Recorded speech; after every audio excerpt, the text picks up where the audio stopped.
Hello everyone, welcome you all on our online lecture series on element of machine design subject.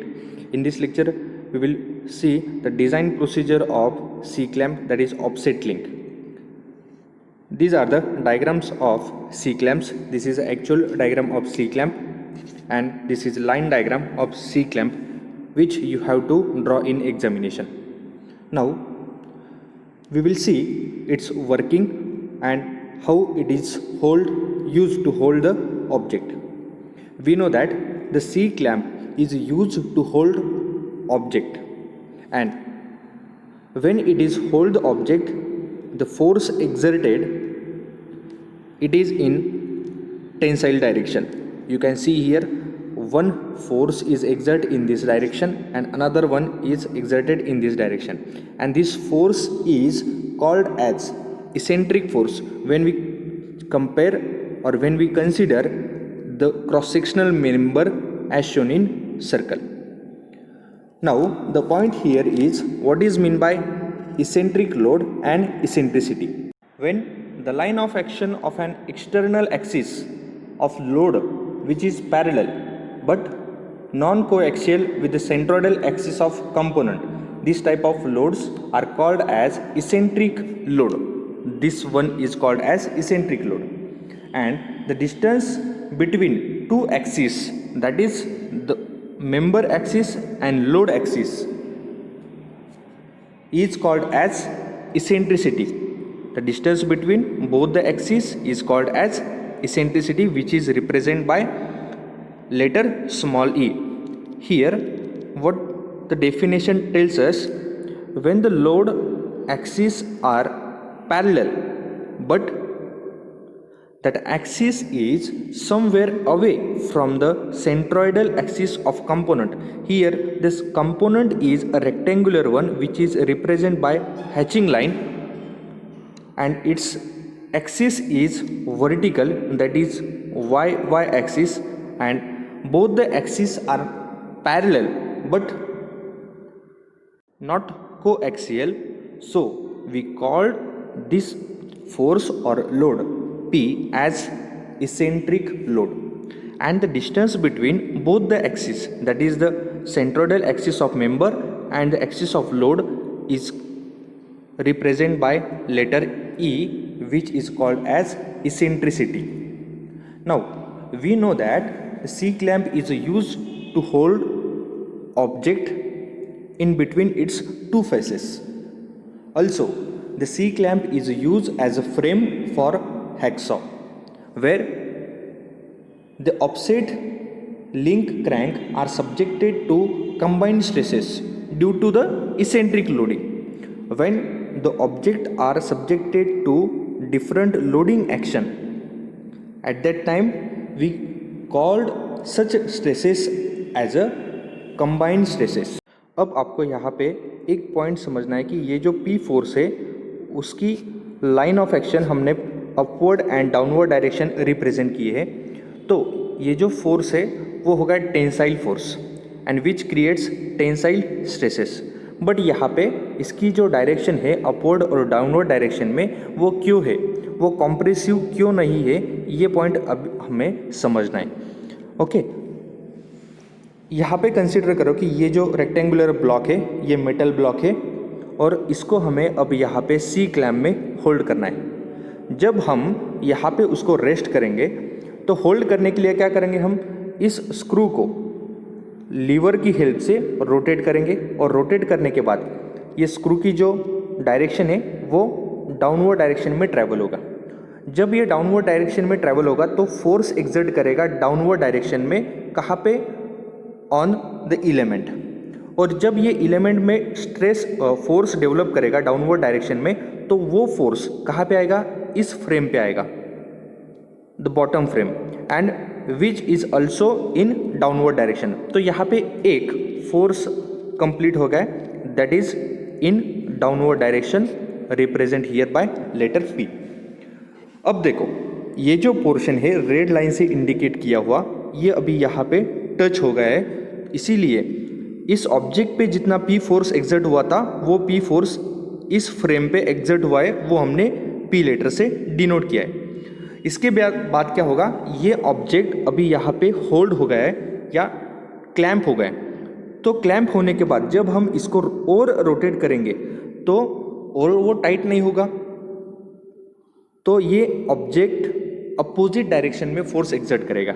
और opposite direction में force exert करेगा मतलब क्या, तो इस नट पे सारा फोर्स डेवलप होगा, मतलब इस लीवर पे या इस लिंक पे। तो इस लिंक पे जब फोर्स अपवर्ड डायरेक्शन में अप्लाई होगा तो हम उसको रिप्रेजेंट करेंगे लेटर P से। और यहाँ पे दो फोर्स हमें मिल गए, अपवर्ड डायरेक्शन में P force and downward direction में P फोर्स। यहाँ पे अपवर्ड डायरेक्शन में जो P फोर्स है वो एक्सर्ट होगा due to the force exert on nut और the frame when the object get fix by on the plane. अब हम इसकी डिज़ाइन प्रोसीजर जो है वो डिस्कस करेंगे। Design procedure, now what we have studied it that the force exerted on C clamp are eccentric load, and due to that eccentric load direct stresses, bending stresses and resultant stresses, that are the combined stresses, are occur in the element. Okay, now the direct stresses are denoted by sigma O, bending stresses are denoted by sigma B, and resultant stresses are denoted by sigma R. Now we will solve one by one. This is first stresses which exert on the element of C clamp. Now I will draw here the diagram of C clamp. You have to draw this diagram in your notebook also. Now the direct stresses or the stress is represented by letter sigma, and when we called it as a direct stresses we have to mention as sigma O, and the magnitude of the direct stresses induced in the machine component are P by A. A is the area of cross section member. Here we select a member which is represented by the hatching line. This rectangular section is a member which we have to calculate its thickness and width. Now the force exerted in vertical direction, so we consider the axis of member in vertical direction only, or the y axis only. We know that the area of a rectangular member is T into B, so the final formula of sigma O becomes P divided by T into B. In examination or while solving the problems, we have the value of B, that is it is 2 times of thickness or 3 times of thickness, and we have to put that value here and solve the equation. This is our first equation of direct stresses. Sigma O is equal to P divided by T into B. Then we have the second formula, that is bending stresses, and the magnitude of bending stresses induced in machine component is given by sigma B is equal to M upon Z. This is the formula for bending stresses, where M it is the bending moment and Z is the section modulus. We know that the formula for M, that is the bending moment, is P into E. How it is? Now we will see by using diagram. This is line diagram of C clamp, where the P force is at eccentric distance E. We have to calculate bending moment by using P and its distance, that is eccentric distance E, and the formula becomes M is equal to P into eccentric distance E, whatever it may be. It is given in problem statement. Now we find here first term, that is bending moment, and the second term is z, that is section modulus, which is having the formula for finding I upon y. I is nothing but moment of inertia about the axis in which load is applied, and y is nothing but distance from neutral axis to the top side or bottom side. Okay, now we will solve moment of inertia and y distance and try to find out the value of z. Here the one point is important. When we calculate I, that is moment of inertia, at that time we have two moment of inertia for rectangular, that is Ixx and Iyy. अब यहाँ पे Ixx किस condition में लेना है और Iyy किस condition में लेना है, ये पॉइंट हमें समझना इम्पॉर्टेंट है, बिकॉज इसके जो फॉर्मूला है Ixx और Iyy फाइंड आउट करने के लिए रेक्टेंगुलर सेक्शन के लिए ये सिमिलर है, पर जब हम फोर्स आइडेंटिफाई नहीं कर सकेंगे तब इसका चेंज हो जाएगा. अगर सोच लो कि आपको Ixx फाइंड आउट करना है Ixx, तो इसलिए ये हो गया suppose B side and this one is a H side. In a condition of Ixx, the formula become bh cube divided by 12, and when we calculate moment of inertia about y axis, that is Iyy, and the formula becomes h into b cube divided by 12. So the important point is that when we have the diagram or the force condition in problem, at that time we have to understand that whether we have to calculate Ixx or Iyy. और ये point समझने के लिए एक simple theory है, simple hand rule है. वो क्या है देखिए, अब यहाँ पे हमें जो फोर्स डायग्राम में दिया है वो है y एक्सिस पे. ये फोर्स की डायरेक्शन हो गई y एक्सिस पे, अलोंग y एक्सिस. और जो एक्सिस है इस मेंबर का, वो दो एक्सिस है, एक तो x एक्सिस होगा और एक y एक्सिस. जब फोर्स y एक्सिस में दिया है तो ये x एक्सिस नहीं लेना, हमें y एक्सिस ही कंसीडर करना है. तो इस ऑब्जेक्ट के लिए ये जो ऑब्जेक्ट यहाँ पे मेंशन किया है उसकी थिकनेस t है और विड्थ ये b है, तो इसके लिए हमें I कौन सा लेना है, तो Iyy ही लेना है, because the force is in vertical way और इन y एक्सिस ओनली. जब ये x एक्सिस से होगा तब हम Ixx लेंगे. तो अब इसका फॉर्मूला क्या हो जाएगा देखिए, Iyy जब हम लेंगे तो इस y एक्सिस से पैरेलल कौन सी साइड है, तो ये होगा y एक्सिस, और इसके पैरेलल कौन सी साइड है, ये t साइड है, तो t पहले ले लेंगे, दूसरी साइड जो है उसका क्यूब करेंगे और divided by 12.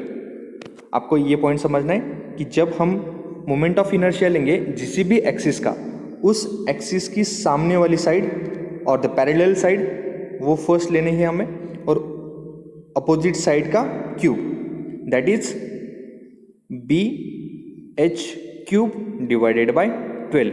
Here h is represented by thickness t. Okay, अब यहाँ पे एक फॉर्मूला हमारा कंप्लीट हो गया, दैट इज I. अब रिमेनिंग क्वांटिटी है y, and y is nothing but distance from neutral axis और the centre of component axis to the top surface. अब यहाँ पे एक्सिस कौन सा लेना है हमें, ये y एक्सिस, और यहाँ से फ्रंट फेस से डिस्टेंस कैलकुलेट करना है, that is b/2, because the total distance of the component is b and we have to only consider half distance as a y.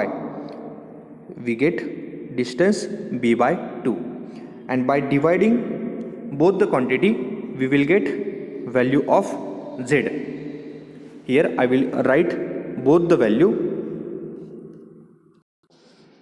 that is I and y, and by putting both the value, z is equal to value of z is equal to T into B cube divided by 12 divided by Y, that is B by 2, and it get multiply when by value 2 by B from denominator to numerator, and cancel here 2 ones are here 6, B cut 1, and here we have the B cube, remaining quantities are 2. We will get Z is equal to TB square divided by 6, that is TB square divided by 6.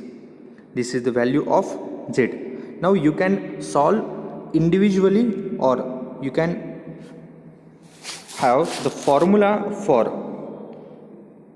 sigma B as 6 into P into E divided by TB square, where B is 2 times of T or 3 times of T, which is given in problem statement. Now we will see the third point, that is resultant stresses, and the resultant stresses is denoted by sigma R is equal to addition of direct stresses and bending stresses, that is sigma O plus sigma B. You have to find sigma O individually and sigma B also, and when we add both the quantity, we will get the value of resultant stresses plus minus sigma O plus minus sigma B. In this way we can able to find out the value of member, cross section member of C frame, that is value of thickness T and width of member B. In next lecture we will see its problem, 2-3 problems which are frequently asked in examination.